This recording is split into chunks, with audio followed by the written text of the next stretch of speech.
Sus teléfonos, por lo menos no paguen luz y van a grabar la clase. ¿Cómo es su casa? Como es mi casa. En Brasil o aquí? ¿Cómo es su casa? No detalles, pero ¿cómo es su Aquí casa? es un departamento. Yo tengo un dormitorio porque divido con otras dos personas. Ya. Tiene un baño, una cocina, un lugar para comer. Buenas noches. Discúlpense, acomódense rapidito. Ahora sí no entra nada. Perdón, adelante. Y el resto, es simples, porque no quero tanto tempo na casa, es más de un hospital o en una universidad.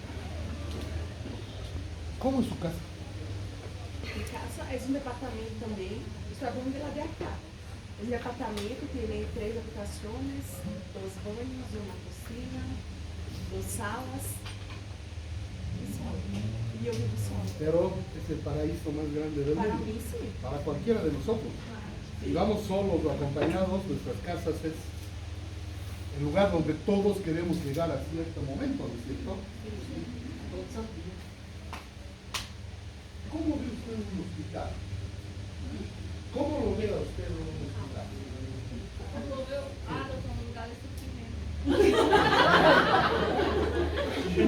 Debería casar por eso.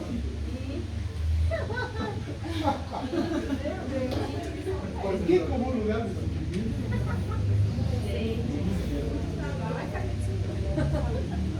Ella fue a compañeras suyas que están en el internado y me han dicho exactamente lo mismo. El hospital es un lugar donde uno en el internado va a sufrir. Pero dense cuenta que desde el 1 de enero, por el resto de su vida profesional, el hospital va a ser su casa. Ustedes van a pasar más tiempo en el hospital que en sus respectivos hogares. Van a pasar más tiempo en el consultorio que en sus respectivos hogares. ¿Entienden? Por eso les preguntaba cómo es su casa, qué sienten por su casa. Porque lo mismo se va a sacar lo mismo van a sentir por el hospital cuando vivan la mayor cantidad de tiempo en el hospital y en sus casas. Tienen que irse acostumbrando a esa idea. ¿No es cierto? Entonces, Perder a barra. ¿está bien? Acá. Isso. Perder a barra. Este. Sí. Entonces, hoy vamos a ver el universo hospitalario. ¿Cómo va a ser su casa el resto de su vida? ¿Cómo piensa usted que era un hospital en los 1450, 1500?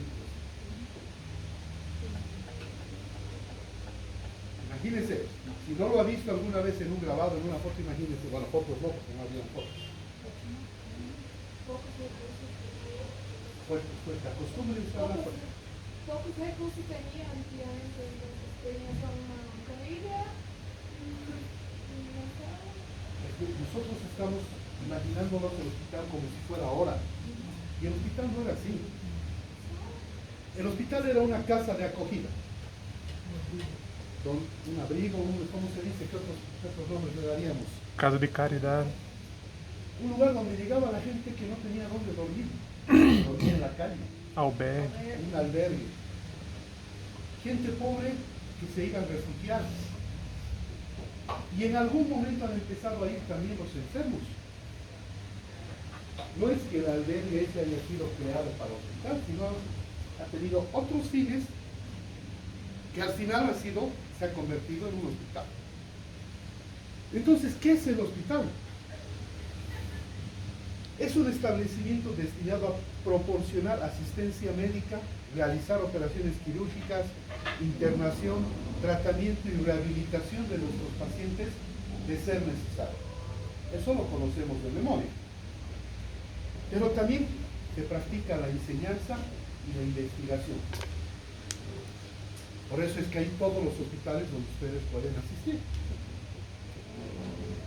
Según la OMS, y esta es la última definición de hospital, el hospital es parte integrante de una organización médica y social cuya misión consiste en proporcionar a la población una asistencia médica completa, tanto curativa como preventiva, y cuyos servicios llegan en este momento no solamente al paciente, sino a su entorno familiar también.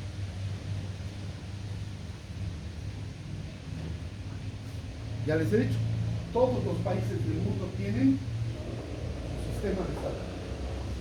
Pero ese sistema de salud, por muy perfecto o por muy imperfecto que sea, si no tiene hospitales,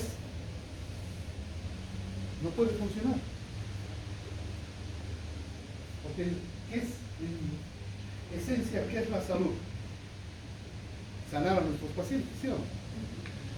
Si no tenemos hospitales, pues no existe un sistema de salud en ninguna parte del mundo.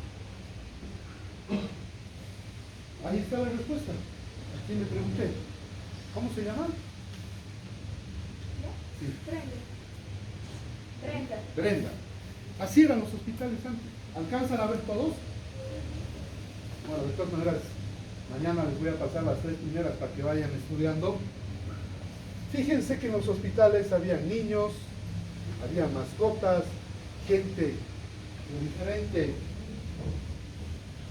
género en la misma cama. Lo que hablábamos esta mañana, medio en chiste, medio en broma, medio en serio. Aquí había más contagio que afuera, ¿no? Este es más un caldo de cultivo que un lugar para albergar enfermos. Pero esto ha ido evolucionando con el tiempo. Fíjense cómo eran los hospitales a mediados del siglo XIX. Perdón. ¿Qué detalles ven en esa foto? A ver si son observadores. No los que han pasado clases conmigo. Ellos ya saben la respuesta. Los que no pasan prácticas conmigo, ¿qué ven en esta foto? ¿Qué les llama la atención? ¿Ah? El alto de los techos. Esos hospitales tenían hasta 5 metros de altura del piso al techo. ¿Y alguien sabe por qué? ¿Alguien tiene una idea? Para la ventilación.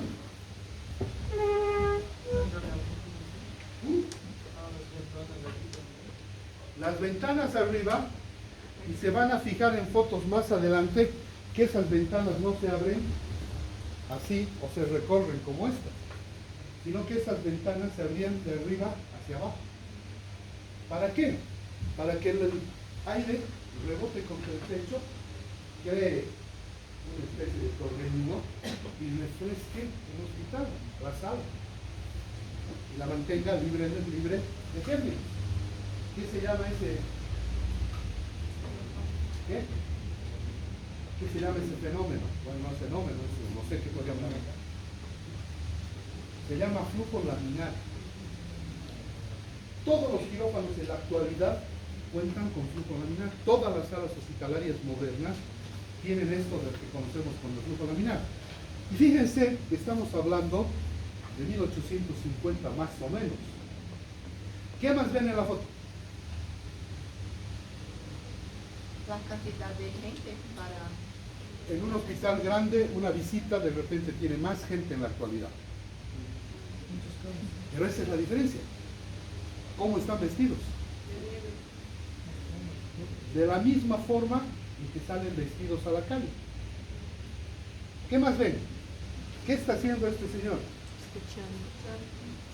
La semiología en su máxima expresión. Ver, oír, tocar. ¿Sí o no? Eso nos dice la semiología. Entonces, miren qué lindo hubiera sido trabajar en esta época, ¿no? Vayamos más adelante. Principios del siglo XX, 1900 más o menos. ¿Qué nota? Las salas son un poco más pequeñas, ya no son tan gigantescas, ¿no es cierto? Las camas están más ordenadas. Sin embargo, ¿ustedes se imaginan un hospital ahora con el espacio tan reducido entre cama y cama de un paciente al otro? No. Pero se lo ve limpio y el uniforme de los enfermeros ya es diferente, ¿no es cierto? Nos hemos saltado una. Esta es la del siglo XX. La sala todavía grande, ya hay vitrinas donde están los instrumentales médicos, etcétera, etcétera. Esta es la que acabamos de ver de los años 50. Los años 70 ya tienen algo más conocido. Fíjense, lo que les decía de las ventanas. En los años 70 se seguían abriendo de la misma manera para crear ese mismo flujo laminar. Las enfermeras perfectamente uniformadas, los médicos perfectamente uniformados. Sin embargo, el espacio que hay entre cama y cama sigue siendo pequeño. ¿Qué había en esa época en estos hospitales? Que era común. Que ahora evitamos de cualquier forma. Bueno, pero va por ahí. Las enfermedades intrahospitalarias. Pasemos a los años 90. ¿Qué tal? Tenía que trabajar en un hospital así, ¿no? Pero si se dan cuenta, el detalle sigue siendo el mismo. Muchas camas, ¿no? Poco espacio, aunque aquí se note que hay un poco más de espacio. Pero lo interesante aquí es que ya cada cama tiene su instrumental propio. Tiene gases directamente a la cama. Y todas estas rejillas que ustedes ven aquí, a pesar de que el hospital no tiene ventanas, sigue siendo el principio del flujo laminar. Entonces, ¿se dan cuenta cómo hemos evolucionado en cuanto a nuestra casa? ¿Dónde les gustaría vivir? ¿En la primera que han visto o en esta? Vamos más allá. Año 2000. Este año, la OMS dijo que porque precisamente había mucha infección intrahospitalaria, las salas deberían disminuir de tamaño y de cantidad de camas. A pesar de que aquí todavía tenemos unas cuantas, fíjense que ya hay una división para cada cama, ya hay espacios, ya hay equipamiento de alta tecnología. Gánense su primer punto de examen y anoten lo que les voy a decir. En la actualidad, las salas de hospital no pueden tener más de 6 camas. Tal como está aquí. 3 de un lado, 3 del otro. Nadie ha notado. Está grabado. Ya tienen 3 puntos de examen. ¿Anotado está? Entonces, la OMS nos dice que así deberían ser las salas de un hospital hoy en día. No pueden tener más de 6 camas. ¿Qué otra cosa han notado que no hemos hablado? ¿De qué color eran antes los hospitales?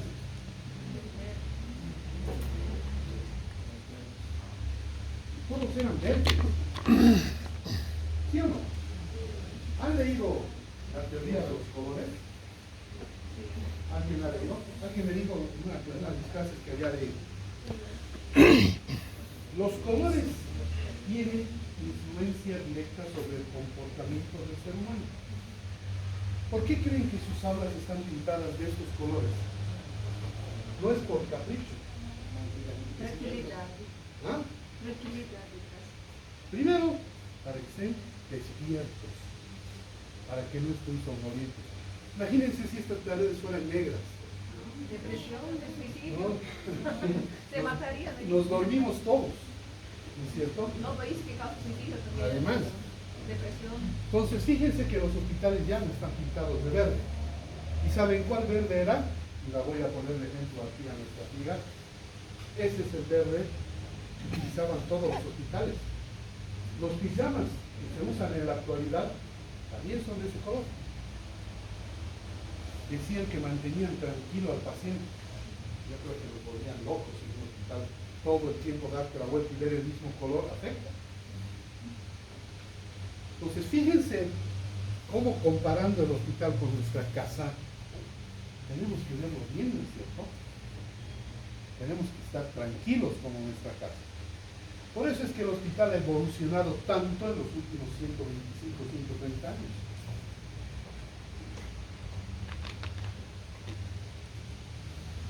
Ahora, ¿ustedes creen que todos los hospitales son iguales? ¿Sí?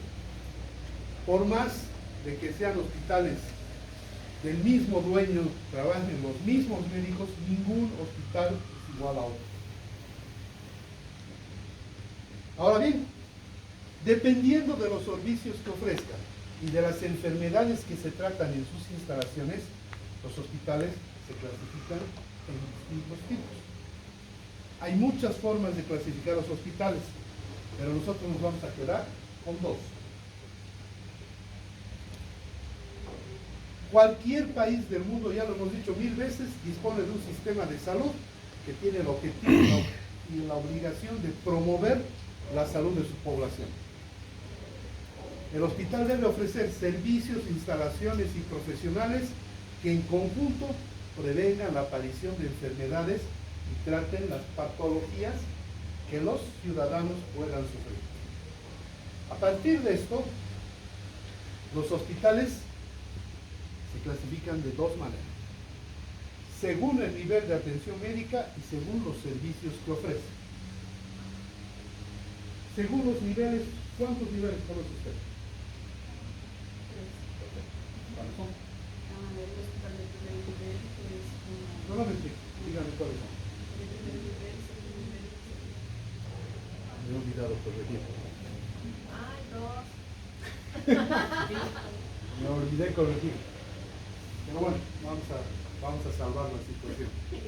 Entonces, según el nivel de atención médica, hay un primer nivel, un segundo nivel y un tercer nivel. Y según los servicios que ofrecen, hay una diversidad de hospitales, que ya los vamos a conocer. Los sistemas de salud se clasifican en 3 niveles dependiendo de sus características, de los problemas que tratan y de la complejidad de su infraestructura.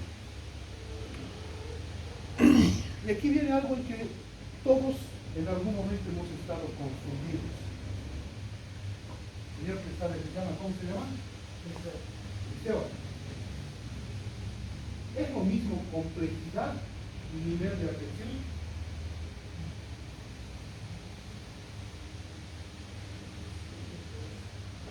Es lo mismo. No es casi lo mismo. ¿Cómo está María? ¿Qué dice usted? ¿Sí o no? No. Complejidad y nivel de atención son dos cosas muy distintas. Acuérdense de esto. Ya no tengo también. Nivel de atención se refiere a las prestaciones que entrega un hospital a sus pacientes. Es decir, en un hospital de tercer nivel, las prestaciones van a ser más complejas. Pero no los confundiré con esa palabra. Van a ser más difíciles de realizar. Y la complejidad se refiere al nivel tecnológico que tiene un hospital. Mientras más alta tecnología tiene, más complejidad tiene ese hospital.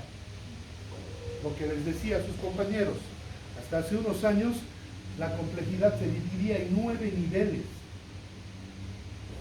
Un mismo hospital en diferentes pisos tenía diferente complejidad. Ahora no. Se han equiparado las cosas. Primer nivel de atención, baja complejidad. Segundo nivel de atención, complejidad media. Y tercer nivel de atención, alta complejidad. Nada más.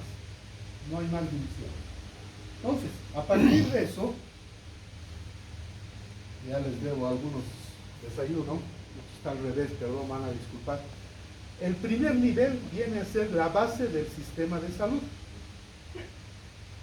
En este primer nivel deberíamos atender hasta el 85% de las atenciones médicas que se presentan en todos los hospitales. El segundo nivel debería atender hasta un 15% y el tercer nivel, que es el nivel más complejo, debería atender solamente hasta el 5% de la atención médica.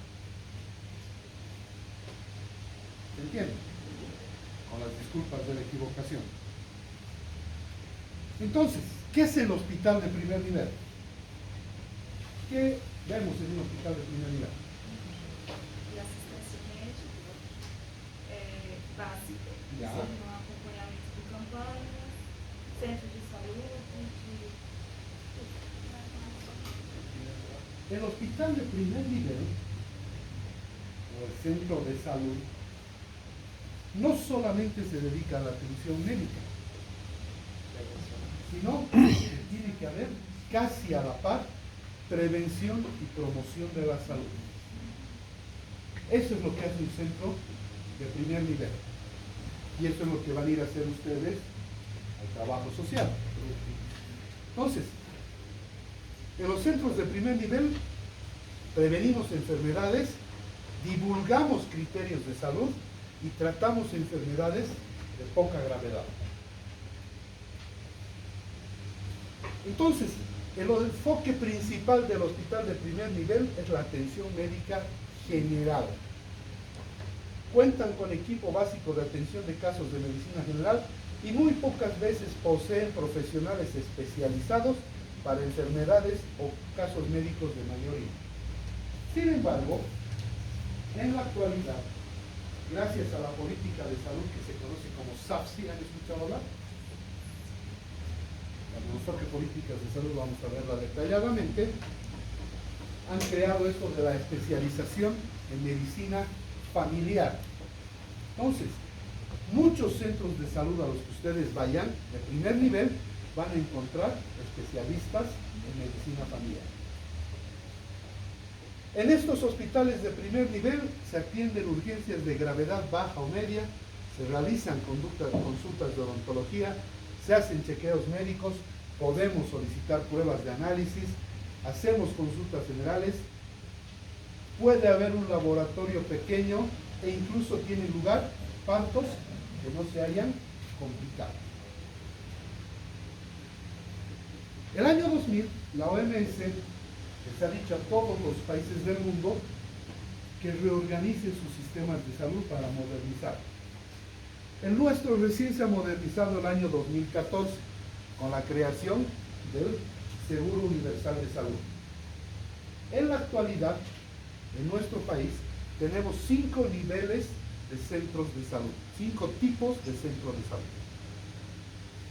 El más bajo, no alcanza, ¿no? Ahí está. El más bajo es lo que conocemos como puesto de salud. Antes se llamaba posta sanitaria. Este centro de salud es el que está más alejado de las grandes ciudades. Es el más pequeño de todos. Generalmente cuenta con una auxiliar de enfermería que maneje este centro de salud.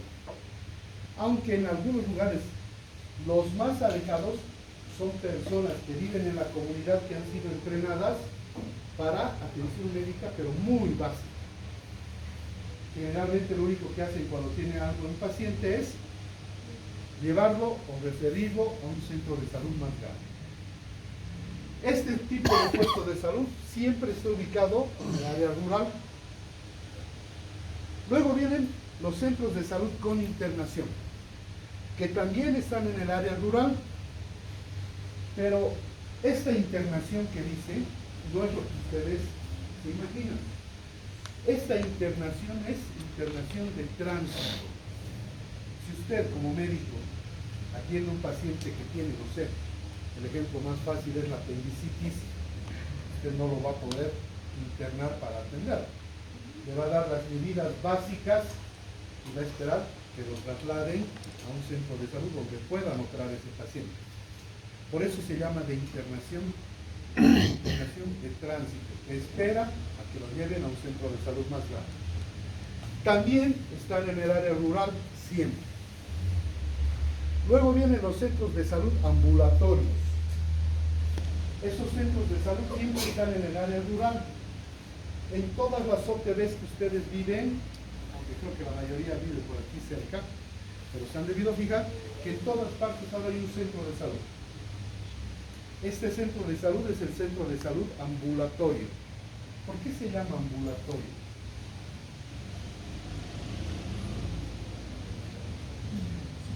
¿Qué piensan? Donde se hace medicación, pero no hay internación. Exactamente. Se ayuda con la atención médica, pero no podemos internar a ningún paciente. Normalmente no hay especialistas, todos los que atienden son médicos generales. Y siempre va a estar ubicado en un área urbana. Luego tenemos el centro de salud más grande, que es el centro de salud integral. Son los centros de salud donde en la actualidad están vacunando para el COVID, para la influenza. Esos centros de salud donde tienen emergencias ya la mayor parte del día. En estos centros de salud, en la actualidad puede haber algún especialista, principalmente pediatría, que es lo que más necesitamos. Sin embargo, tampoco tiene internación. Solo atiende consulta externa. Estos 4 tipos que hemos hablado dependen siempre del gobierno municipal, de la zona o de la región donde se encuentra. Y para completar, tenemos los policonsultorios. Los policonsultorios se ubican de acuerdo a su complejidad y al pueblo, ciudad intermedia, ciudad mediana que existan, donde estén. Y siempre van a pertenecer a la seguridad social a corto plazo, que son las cajas. ¿Qué policonsultorio gigantesco tenemos en Cochabamba? La Caja Nacional de Salud de la Ayacucho, de la Potosí también. Son policonsultorios de la Caja que tienen muchísimos consultorios. Atienden prácticamente todas las especialidades. Tienen laboratorio, tienen rayos X, tienen ecografía, pero aún así siguen siendo centros de primer nivel porque no cuentan con internación. Entonces, fíjense la clasificación que tiene Bolivia respecto a sus centros de salud de primer nivel. Esto es lo que varía perdón, esto es lo que varía normalmente en los sistemas de salud de todos los países. Cada uno tiene una organización básica distinta a la de otro país. El segundo y el tercer nivel normalmente son iguales en cualquier parte. Entonces, ¿qué es el hospital de segundo nivel? Es el que forma parte del nivel de atención secundario de la salud. Su nivel de complejidad de lo que infraestructura y servicios respecta es media, mayor que el primer nivel, pero menor que la del tercer nivel. Son hospitales que combinan servicios médicos generales con servicios más especializados. El hospital de segundo nivel básicamente debería contar con las 4 especialidades básicas de la medicina: cirugía, medicina interna, ginecología y obstetricia y pediatría. Sin embargo, en nuestros centros de salud vemos también otros especialistas. ¿Qué vemos? Un cardiólogo, siempre hay cardiólogo, siempre hay un traumatólogo, ortopedista, como dicen, ¿no? En portugués se dice traumatólogo, ortopedista. ¿Sí? No, traumatólogo, ortopedista. ¿Qué más podemos ver? En un país que tiene tanta incidencia de enfermedades pulmonares, vamos a ver un neumólogo y algunas otras especialidades que, dependiendo del centro del hospital, se puedan presentar. ¿Qué quiere hacer un hospital de segundo nivel? El hospital de segundo nivel, aparte de prestar atención médica, trata de hacer un diagnóstico precoz para poder tratar la enfermedad en sus instalaciones y no tener que pasarla a un hospital de tercer nivel. ¿Qué atiende? Cualquier tipo de emergencia o urgencia médica. Pueden realizar cesáreas, diagnosticar patologías completas, atender desastres naturales, ofrecer servicios de medicina, de medicina interna, dar servicios de pediatría, abordar la salud mental, ofrecer servicios de cirugía general y dar atención de ginecología y obstetricia. Al atender una cesárea y cirugía, ¿con qué debe contar estos hospitales? Quirófano. Con quirófano. Al menos tienen que tener un quirófano. ¿Qué es el hospital de tercer nivel? Es el que pertenece al nivel terciario de atención de la salud. Su complejidad es la más alta. No hay hospitales más complejos de tercer nivel. Que no se hagan de mañana. Los hospitales de cuarto nivel no existen. Por lo menos en la teoría y en la práctica no existen. Aquí en Bolivia nunca van a crear el hospital de cuarto nivel. De hecho, como nos quieren hacer en internet. Pero eso no es verdad, porque no existe. Entonces, el hospital que mayor nivel de atención médica y de complejidad tiene es el hospital de tercer nivel. ¿Qué pasa en estos hospitales? Están enfocados al tratamiento de enfermedades graves, extrañas y crónicas. Todas aquellas enfermedades que requieran de un tratamiento médico muy especializado son abordadas clínicamente en estos hospitales. Pero estos hospitales tienen que estar preparados para recibir ese tipo de patologías. Entonces, ¿qué nos pueden ofrecer? Terapias oncológicas, quemaduras graves, intervenir traumatismos graves, tratar enfermedades renales, manejar pacientes con enfermedades crónicas, tratar enfermedades congénitas, realizar cirugías cardíacas, trasplantes cerebrales y lo que nos podamos imaginar dependiendo del tamaño del hospital. Entonces, fíjense cómo es la diferencia de un hospital de primer, de segundo y de tercer nivel. Aunque este no es un hospital de tercer nivel. Juan Carlos me hizo notar el otro día. Es el hospital del sur y es de segundo nivel. Pero de todas maneras. Ahora bien, esta es la clasificación por el nivel de atención médica. Ahora vamos a ver según los servicios que ofrecen. ¿Y a qué nos referimos con los servicios que ofrecen?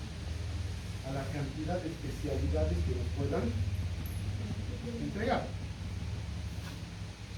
Primero tenemos lo que se llama el hospital general, un hospital de clínica. ¿Qué hospital lo clasificaríamos aquí, de que trabajamos? ¿Ah? Univalle, Cuidado. Los Olivos. Pero los Olivos tienen otro tipo de clasificación porque son clínicas. ¿Ah? ¿Cuál es el que más se conoce en Cochabamba? Viedma. Viedma y el Hospital Materno Infantil que está al lado son hospitales generales. Viedma especialmente porque ofrece muchas especialidades.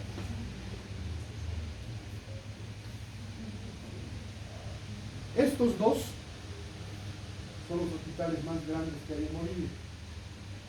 El Hospital General o de Clínicas de La Paz y el Hospital Obrero número 1 que también está en La Paz. El Hospital General tiene 800 camas. Es un hospital tan grande que hay hospitales dentro del hospital. Por ejemplo, dentro del Hospital de Clínicas existe lo que se llama el Hospital del Tórax, que es un hospital dedicado exclusivamente a las enfermedades pulmonares. Dentro de ese hospital también está el Hospital Gastroenterológico Boliviano-Japonés, lo mismo que hay aquí, pero está dentro de ese hospital. O sea, imagínense cuán grande es ese hospital. Y este, a diferencia de aquel, es de la Caja Nacional, aquel es público.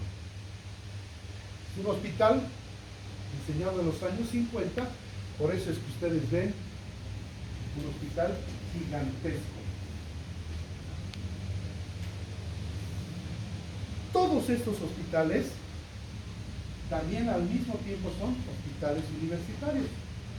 Los mismos médicos que trabajan ahí les enseñan y los entrenan a ustedes para su profesión. En 2 niveles.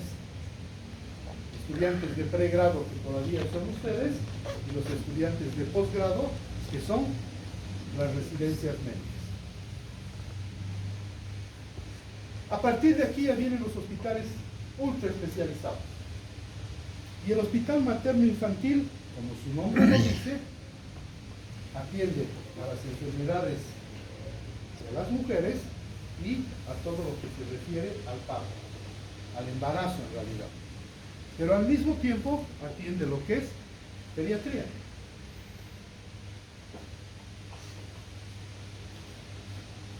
Estos hospitales pueden estar en uno solo o también pueden estar por separado. El hospital materno por un lado, un hospital de la mujer que se llama, y otro lado el hospital pediátrico. En el caso de la Caja Nacional en La Paz, es uno solo. Es un hospital bastante grande, tiene 20 pisos, o 21 pisos. Tiene 2 bloques. Un lado donde se atiende todo lo referente a la mujer, y al otro lado todo lo que es pediatría. En cuanto a los hospitales públicos, están por separado. Aquí podemos ver el hospital del niño, 300 camas. ¿Quién quiere ser pediatra de aquí?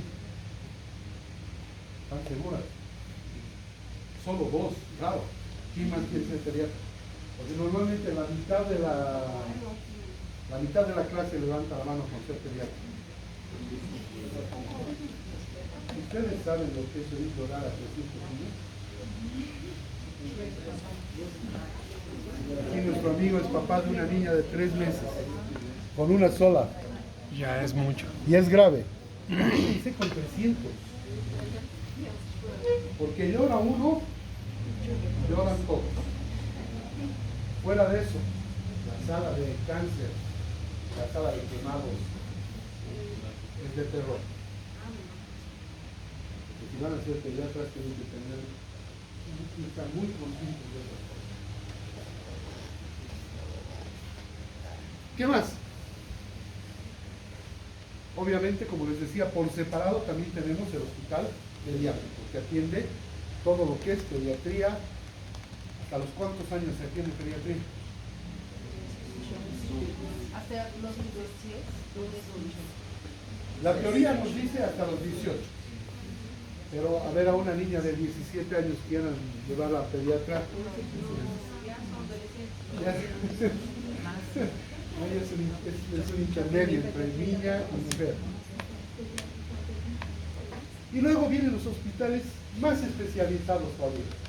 Alguien me decía que quería ser geriatra, ¿no? El geriatra atiende a los adultos mayores, que de repente es más difícil que atender a los niños. ¿No es cierto? ¿Qué van a ver en el hospital geriátrico? Artritis, artrosis, osteoporosis, diabetes, Alzheimer, Parkinson, hipertensión, etcétera, etcétera. Luan se va a hacer millonario con petitos ustedes. Porque petitos van a tener artritis o artrosis. Tanto personal superita. ¿No ven? Pero ya han perdido, creo, mucho de esta práctica. Desde que les he dicho que van a sufrir de eso. ¿No? Luego viene, este es un hospital nuevo que han inaugurado recién en el kilómetro, no sé si en el 6 o en el 8, más allá del hospital obrero, que es un hospital netamente geriátrico. El hospital psiquiátrico van a atender a todos los pacientes que tengan enfermedades mentales. ¿Qué se llamaba antes esto? Manicomio. Manicomio, qué feo que suena, ¿no? ¿Alguien quiere ser psiquiatra? Vamos anotando. Ya vamos a ver quién nos va a atender cuando seamos. ¿Quién más quiere ser? ¿Quién más quiere ser psiquiatra aquí? La mañana alguien dijo, ¿no? Sí, otro. Já tenho contato já com vocês. A ver, vamos a hacer. Nos vamos a distribuir un poco porque vamos a explicar. ¿Usted qué quiere ser? No tengo idea. No sé. Claro, claro. ¿Usted? ¿Perdón? Cardiólogo. ¿Usted? Eu tenho dúvida em cardiologia e anestesiologia. Marca é dinheiro. ¿No tienen una segunda, un plan B? ¿Usted? Tienen que darse cuenta que hay especialidades que están sobrecargadas, que la competencia es tan grande que ya no vamos a tener trabajo. Pediatras, lamentablemente, hay uno en cada cuadra. Ginecólogos, hay uno en cada cuadra. Sin embargo, aquí nos falta, por ejemplo, ¿alguien ha tenido la idea de ser nefrólogo? No deje esa idea, ¿no? Nefrología es una especialidad de nefrólogo. ¿Qué más? ¿Qué otra enfermedad? ¿Qué otra especialidad rara necesitamos? Infectólogos. En Cochabamba hay 3 infectólogos. Y una de ellas, la mejor de políticas, es una doctora que tiene 65 años. Y la doctora trabaja, no me acuerdo su apellido ahorita, desde las 6 de la mañana hasta las 12 de la noche.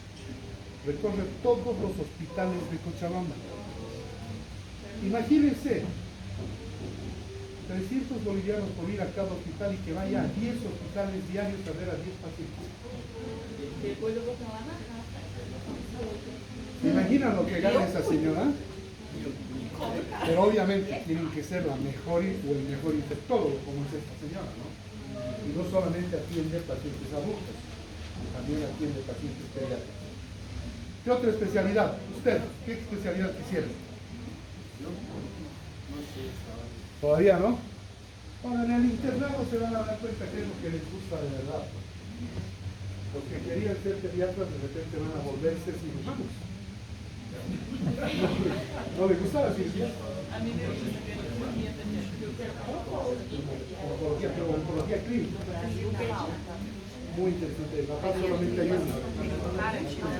Y cada día renuncia al hospital del niño porque nunca le cumple lo que ella pide. Doutor, pero em Brasília há uma carência muito grande de pediatras. ¿Sí? Sim. Geriatras también. Bueno, es que eso también tenemos que verlo de acuerdo al lugar donde esté, ¿no? Al estado, donde ustedes viven, de repente no hay muchos pediatras, o hay sobrepoblación de otros tipos de... En Brasil, a especialização que mais tem recursos financeiros é neurologia e neurocirurgia. Aún é essa profissão. ¿Y nadie de aquí quiere ser neurocirujano? Eu não. Neurólogo. Neurólogo, no neurocirujano, neurólogo. ¿Ah? Y yo sé qué quieren ser la mayoría de aquí, a ver. ¿Quiénes van a ser cirujanos estéticos? Nadie quiere ser cirujano plástico, no puedo creer. ¿Ah? No puedo creer, realmente este grupo es bien raro. Siempre les hago esta pregunta a sus compañeros y la mayoría es pediatría, la mayor parte. Y la otra gran participación es cirujano plástico. Lo miren, aquí no hay ni pediatras ni cirujanos plásticos. O sea, aquí está bien distribuida la cosa. ¿Usted tiene cirujano plástico? O por lo menos una. ¿Ustedes? Definitivamente. Ahora, ¿usted?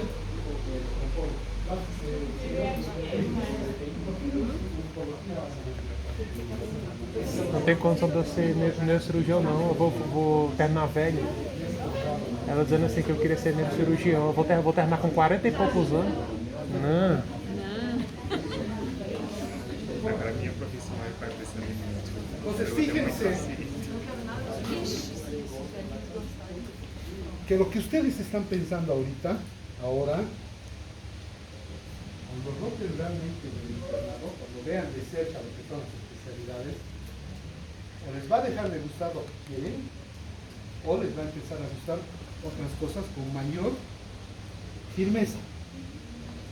Lo importante es que ustedes estén seguros cuando escojan su especialidad. Este es el famoso hospital psiquiátrico de la ciudad de Sucre, el Pacheco. Ha sido uno de los primeros hospitales psiquiátricos que han habido, si es que no ha sido el primero que ha habido en Bolivia.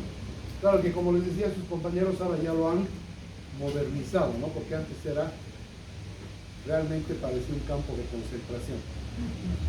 Y finalmente tenemos el hospital militar. Y el hospital militar tiene una característica. En época de paz, el hospital militar sirve para atender a los médicos y a sus familiares. Pero en época de guerra se vuelve un hospital de campaña donde solamente atiende a los heridos en guerra. Ese es el universo hospitalario donde van a vivir el resto de su vida. Van a trabajar en cualquier tipo de estos hospitales que hemos visto. Hospitales grandes, hospitales medianos, hospitales pequeños. Pero vamos a pasar la mayor parte de nuestro tiempo ahí. Pero para que esto funcione, ¿qué tiene que haber? Tiene que haber un gerente. Y ese gerente tiene que tener la responsabilidad de hacer funcionar estos hospitales.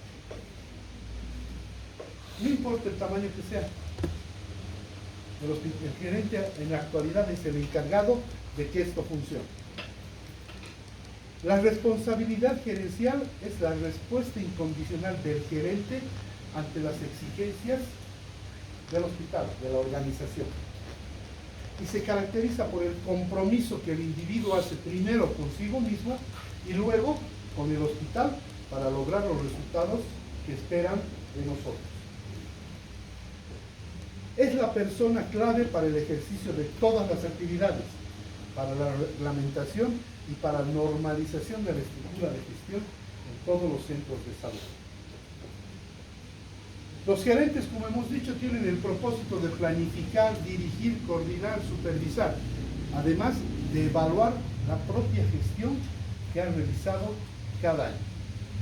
Pero para esto, el gerente tiene que tener ciertas cosas metidas aquí en la cabeza. Primero, tiene que tener una actitud optimista. Llegar triste a trabajar, o bajoneado, como se dice, deprimido, ¿qué dirían sus compañeros de trabajo? ¿No? Nos contagiaría a ustedes su actitud y ese hospital sería un desastre. Tienen que ser confiables, tienen que tener confiabilidad. Cuando se trata de realizar las cosas bien hechas, las empresas van a querer tener siempre un gerente con el que puedan contar y en el que puedan confiar. Lo que decíamos la anterior semana, el gerente tiene que tener habilidad en la resolución de problemas.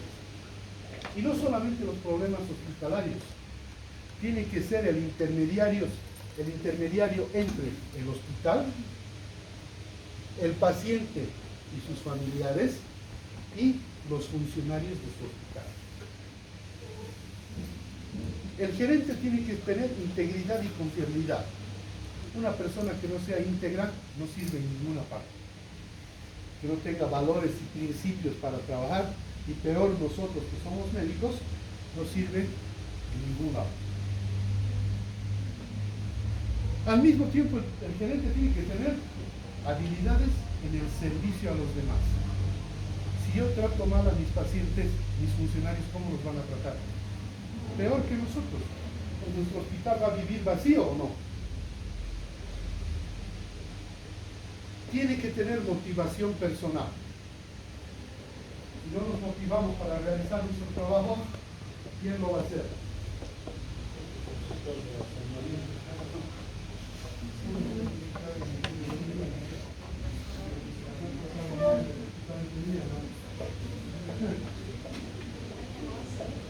¿Qué más? ¿Qué más tiene que tener un paciente, un gerente? Un gerente tiene que tener tiene que saber trabajar en equipo. De nada sirve que yo sea el mejor gerente del mundo si no sé comunicarles a ustedes, mis funcionarios, qué es lo que tenemos que hacer, cómo tenemos que hacerlo. ¿No es cierto? O al revés, si ustedes tienen muy buenas ideas y yo no los escucho, no sirve de nada. El trabajo en equipo siempre es importante. Y se van a dar, ¿en dónde se van a dar cuenta que tienen que trabajar en equipo? Con el grupo que les toque ir al internado. Ahí es donde los 6 o 7 de cada grupo, 8 creo que son por grupo, ¿no? Tienen que organizarse bien. Porque va a llegar un momento, especialmente las guardias, que van a decir, vayan a dormir ustedes, nosotros nos quedamos. Pero los que se vayan a dormir tienen que ser responsables de reemplazarlos a sus compañeros, ¿no es cierto? Entonces, trabajo en equipo siempre es importante. El gerente tiene que conocer qué es lo que ocurre a su alrededor. No solamente es tener un conocimiento perfecto de nuestro hospital. Tenemos que conocer a todos los hospitales que son nuestra competencia.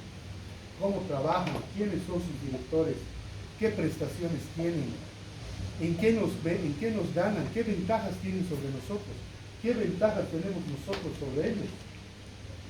Porque si no tenemos conocimiento de la competencia, nos vamos a quedar ahí mismo y ellos van a pasar como aviones por nuestro lado, ¿no? Muy importante. Habilidad para mantener la calma. ¿Quiénes tienen mal carácter de aquí? Varios. ¿Ah? Son renegones. Gruñones.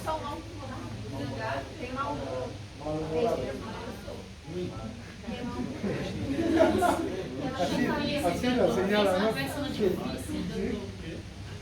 ¿Van a ir al mismo internado? Vamos a pelear. Entonces hay que tener habilidad para mantener la calma. Y más en esta época que los pacientes son tan exigentes. No sé si la caja bancaria privada los acepta como estudiantes a ustedes. La caja bancaria. En esta caja bancaria los ¿Es acepta. la caja nacional? No, la caja bancaria de salud.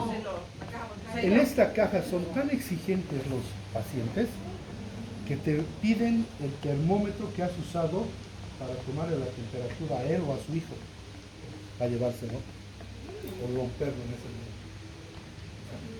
Tienen que aprender a mantener la calma, ¿no es cierto? Y lo más importante, tienen que tener habilidad de liderazgo. Aunque no es lo más importante, lo más importante es lo que viene. Si van a ser jefes, ¿cómo van a tratar a sus funcionarios? A los gritos, dándoles órdenes, hablándoles mal delante de todos sus compañeros. Eso no es ser líder, eso es ser jefe antiguo. Esta mañana decíamos que el líder es el que primero enseña y el que después acompaña a sus funcionarios en lo que están realizando. Y esa es la habilidad que tienen que tener todos los gerentes. Pero la responsabilidad más importante del gerente es la toma de decisión. A ver, ¿cuántas decisiones ha tomado usted al día?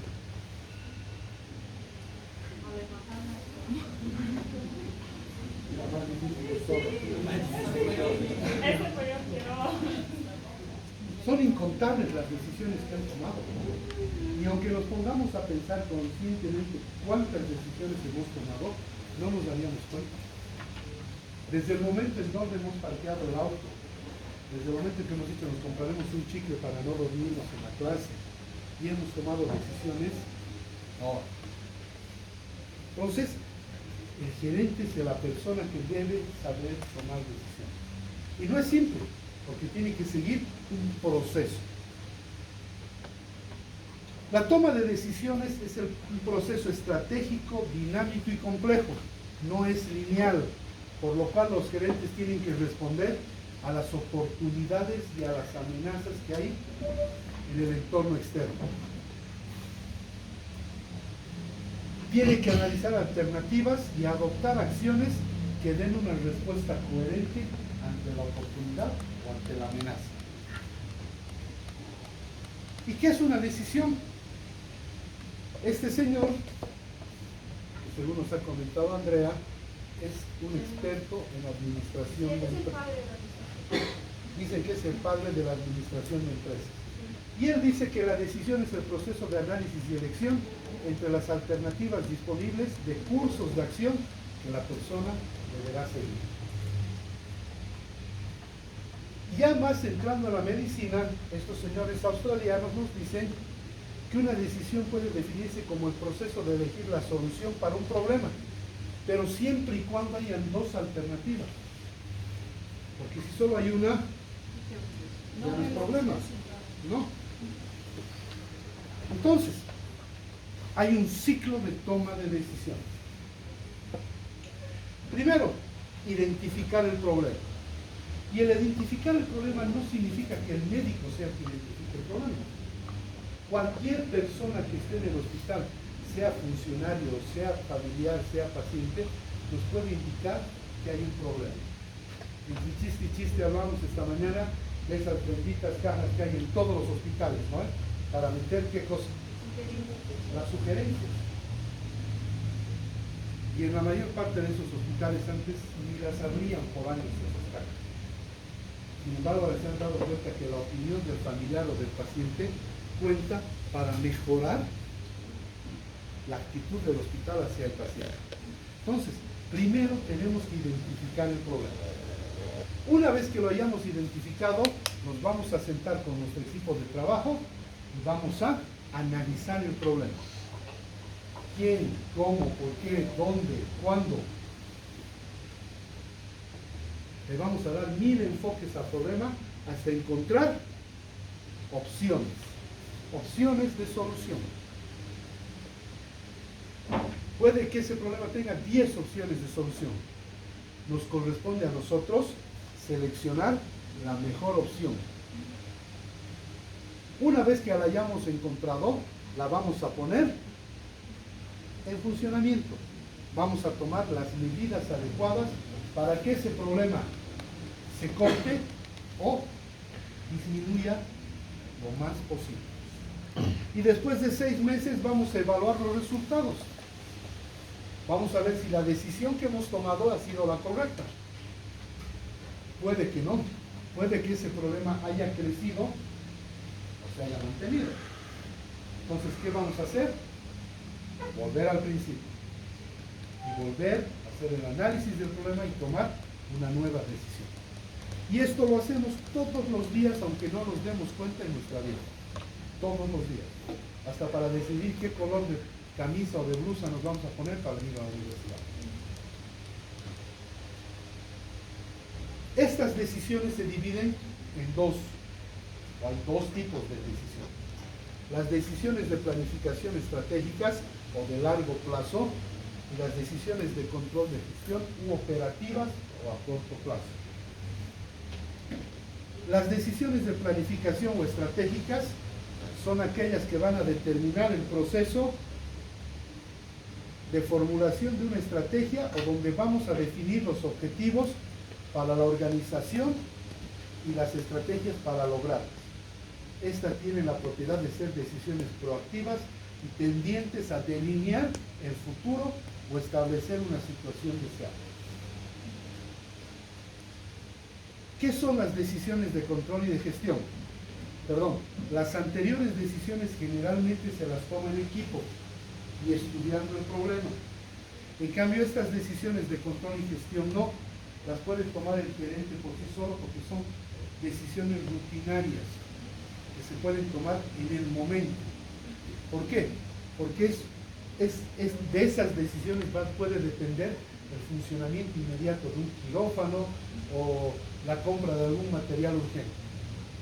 Entonces, por eso también se llaman decisiones operativas. Es para que el hospital funcione adecuadamente todo el día. Esto ya lo sabemos, pero lo vamos a sentenciar hoy día y esto es lo último, así que ya no me miren con malos ojos, ya nos vamos a ir ahorita. El gerente tiene ciertas funciones y sabemos que esas funciones son planificar, organizar, dirigir y controlar. Planificar es el punto de inicio de las funciones gerenciales. Lo primero que tiene que hacer el gerente es planificar. En esta función el gerente debe definir los objetivos y metas que espera que la organización alcance en cierto tiempo y al mismo tiempo debe definir los medios y las estrategias que vamos a implementar para poder alcanzar. Luego viene organización, organizar. Se realiza con el propósito de poner en práctica los planes que hemos hecho. Los objetivos se convierten en actividades concretas que las debemos ejecutar. Pero para llevar a cabo estas actividades es preciso que tengamos recursos y establezcamos qué personas van a dirigir y quiénes van a trabajar en esos planes y proyectos. De repente esta es la función más fácil, dirigir, porque para eso nos entrenan, ¿no es cierto? Entonces, la función de dirección consiste en dirigir los esfuerzos de todos los funcionarios, utilizando los canales de comunicación adecuados, motivando a las personas y resolviendo los conflictos que puedan pasar. Y para finalizar, ¿qué es el control? Es una función que ayuda al gerente para asegurarse de que está alcanzando los resultados esperados. Permite hacer mediciones sobre los logros alcanzados y los planeados y tomar las medidas correctivas cuando se requiere. ¿Preguntas? Muchas gracias.